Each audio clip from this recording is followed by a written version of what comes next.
Hello, aujourd'hui j'aimerais te parler de la Torah. En fait, la Torah se résume en deux choses, aimer Dieu et aimer son prochain. Quand tu vois les 10 commandements, tu vois, tu ne commettras point d'adultère, tu ne commettras pas de vol, etc., etc.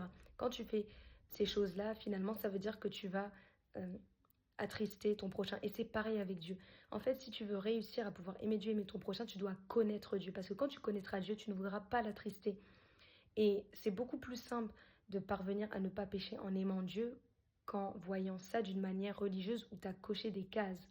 Parce que si tu te dis que aujourd'hui, je sais pas moi, j'ai insulté quelqu'un, et ben en fait finalement j'ai brisé un commandement, bah t'es religieux.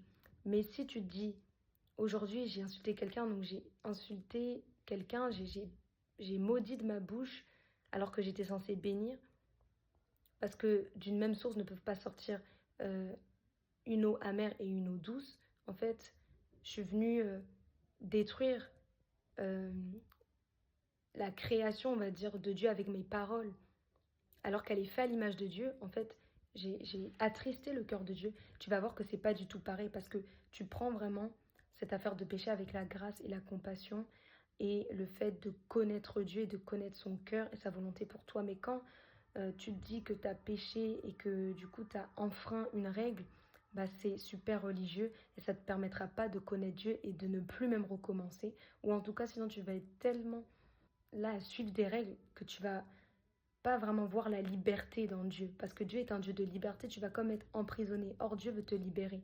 Donc pour être libéré, en fait, c'est par la parole de Dieu. Et la parole de Dieu est amour. Donc si tu vois en Dieu cette lumière, cet amour, bah dis-toi que tu connaîtras qu'il est. C'est pour ça que tu ne voudras pas pécher contre lui parce que tu ne voudras pas l'attrister, tu ne voudras pas lui faire mal au cœur. Mais si tu vois en fait l'obéissance à Dieu juste comme des règles ou des choses à respecter, ça va pas t'emmener très loin et tu connaîtras pas vraiment le Seigneur. Pour connaître Dieu, il faut connaître son cœur. C'est quand on connaît le cœur de quelqu'un qu'on sait ce qu'il aime pas. Et c'est là qu'on peut en fait s'abstenir de faire ces choses-là. Quand tu connais ton mari, ta femme, ton père, ta mère, ton frère, ta sœur, bah tu sais ce qu'ils aiment pas.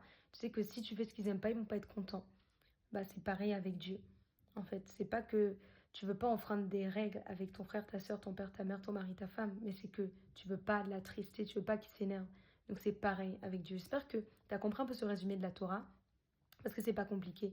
Il s'agit juste, en fait, de comprendre Dieu, de le connaître et de pouvoir du coup se laisser guider par les choses qui lui feraient plaisir. Amen. Et c'est comme ça que tu vas trouver la paix. Sois béni.